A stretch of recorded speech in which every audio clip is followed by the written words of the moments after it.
வணக்கம் நண்பர்களே, நான் இன்றைக்கி உங்களை life changing gallery Tamil YouTube சேனலுக்கு வரவேற்கிறேன். இன்றைக்கி நம்ம தக்காளி விற்கிற விலைக்கு தக்காளியே சேர்க்காமல் சூப்பரான அரைக்கீரை பொரியல் செய்ய போகிறோம். அதுக்கு நான் ஒரு கட்டு அரைக்கீரை எடுத்திருக்கேன். எங்கள் ஊர் தேனியில் அரைக்கீரை ஒரு கட்டு வந்து 10 ரூபாங்க. நல்லா பெரிய கட்டாகவே இருந்துச்சு. இப்போ நான் வந்து பொரியல் பண்ண போகிறதுனால இந்த அரைக்கீரையை வந்துட்டு இந்த மாதிரி நான் தண்டோடவே எடுத்துக்கிட்டேன். கீழே ரொம்ப முத்துன தண்டு இருக்கும்ல, அதை மட்டும் இந்த மாதிரி நான் பிச்சு போட்டுட்டேன்.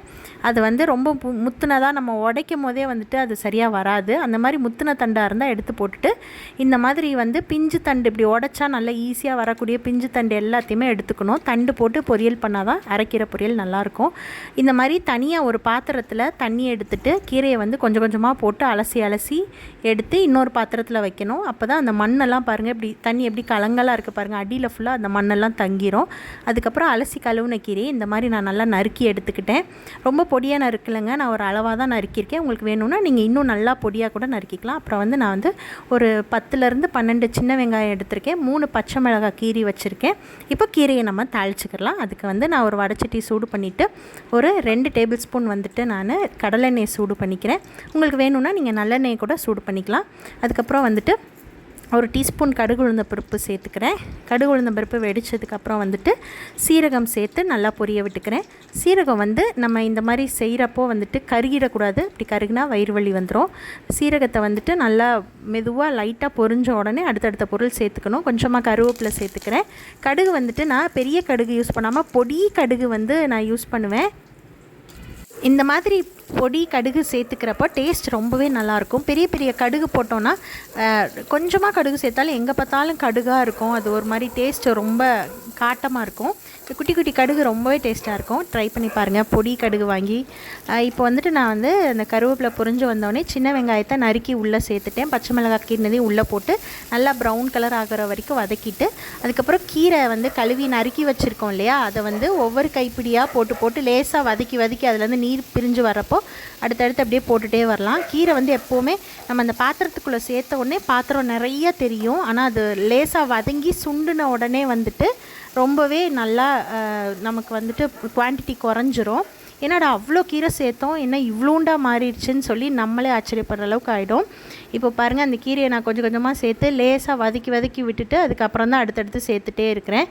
இந்த மாதிரி ஒரு 4-5 தடவை வந்து சேர்த்தேன்னா ஒரு கட்டு கீரை, பெரிய கட்டு கீரை எடுத்துருந்தேன். இது வந்து ஒரு 4 பேர் நல்லா தாராளமாக சாப்பிட்லாம். நல்லா கீரை சாப்பிட்றவங்க இல்லை கொஞ்சம் தான் சாப்பிடுவாங்கன்னா 5 பேர் சாப்பிட்லாம் இந்த கீரை வந்து. இப்போ பார்த்திங்கன்னா இந்த கீரை வந்து நல்லா சுருண்டு வதங்கி வரணும். எடுத்த உடனே தண்ணி நிறையா ஊற்றிடாதீங்க, அப்புறம் கீரை வந்து கடையெல்லாம் மாறிடும். கீரை பொரிக்கிறதுக்கு வந்து கொஞ்சமாக தண்ணி சேர்த்தா போதும். கீரை பொரியல் வந்து ரொம்பவே டேஸ்ட்டாக நமக்கு வந்துட்டு கிடைக்கும். இப்போ பாருங்கள், நான் நல்லா வந்து சுருண்டு வந்து அதை அப்படியே வதக்கி விட்றேன். அந்த கீரையிலேருந்து தண்ணி பிரிஞ்சு வரும். இப்போ எப்படி நம்ம கறி செய்யும் போது கறியை வதக்கி விட்டோன்னா அதுலேருந்து தண்ணி பிரிஞ்சு வரும் இல்லையா, அதே மாதிரி தான் கீரையில் நீர் சத்து நார் சத்து அதிகமாக இருக்கிறதுனால நமக்கு வந்துட்டு அதுலேருந்து தண்ணி வந்து பிரிஞ்சு வரும்.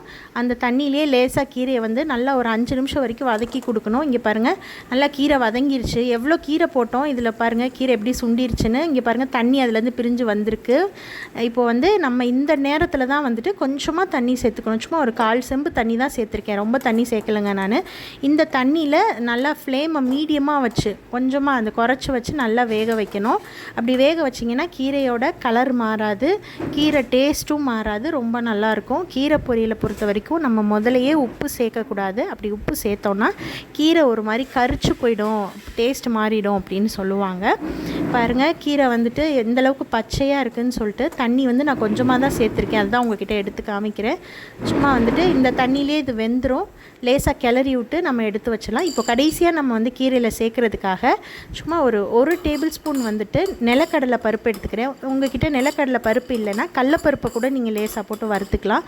நிலக்கடலை பருப்பு எடுத்து நல்லா வந்து இந்த மாதிரி லேசாக ப்ரௌன் ஆகிற வரைக்கும் நல்லா வறுத்துட்டு ஒரு சில்லு தேங்காய் வந்து நறுக்கி வச்சுருக்கேன். அது கூட இந்த நிலக்கடலை பருப்பை நம்ம உள்ளே சேர்த்து லேசாக துருவி எடுத்துக்கலாம், பல்ஸ் பண்ணி எடுத்துக்கலாம், ரொம்ப இல்லாமல். இப்போ பாருங்கள், நான் ஊற்றின தண்ணியெல்லாம் சுண்டி கீரை வந்து நல்லா வெந்துருச்சு. இந்த டைமில் தான் வந்துட்டு நம்ம அந்த லேசாக பல்ஸ் பண்ணி எடுத்து அந்த தேங்காய் நிலக்கடலை அந்த இது கலவையை வந்து உள்ளே சேர்க்கணும். அதுக்கு முன்னாடி கொஞ்சமாக உப்பு சேர்த்துக்கலாம். இப்போ கீரை நல்லா வெந்து தண்ணியெல்லாம் சுண்டிருச்சு, அதனால் வந்து நான் ஒரு கொஞ்சமாக வந்து உப்பு சேர்த்துக்கிறேன். கீரை வந்து இப்போ நம்ம இருக்கும் போதே உப்பு போட்டிருந்தோன்னா அப்போ எவ்வளோ உப்பாக இருக்குன்னு பாருங்கள். கீரை எவ்வளோ அளவு அதிகமாக தெரிஞ்சு. இப்போ பாருங்கள் கீரை வெந்ததுக்கப்புறம் எவ்வளோ கம்மியாயிடுச்சுன்னு ஒரு கட்டு கீரை. இப்போ இந்த நேரத்தில் உப்பு சேர்த்தா தான் நமக்கு அந்த கீரைக்கு எவ்வளோ சரியான உப்பு சேர்க்கணுன்ற அளவு தெரியும். சும்மா கொஞ்சமாக வந்து தேவையான அளவு உப்பு சேர்த்தா போதும். அதுக்கப்புறம் வந்து அந்த உப்பு வந்து நல்லா கலந்து விட்டுட்டு இருந்த கொஞ்சம் நெஞ்ச தண்ணியும் நல்லா சுண்டுனதுக்கப்புறம் தான் கடைசியில் நம்ம வந்து அரைச்சி வச்சுருக்க அந்த தேங்காய் நிலக்கடலை கலவையை வந்துட்டு இதில் சேர்க்கணும். இந்த மாதிரி தேங்காயும் நிலக்கடலையும் நம்ம சேர்த்தோன்னா கீரை பொரியல் ரொம்பவே சுவையாக இருக்கும். நான் இந்த கீரையில் தக்காளி சேர்க்கலை, எத்தனைக்கும் நீங்கள் பார்க்குறீங்க, பருப்பு எதுவுமே சேர்க்கலை. ஆனாலும் வந்து இந்த கீரை பொரியல் ரொம்ப சுவையாக இருக்கும்.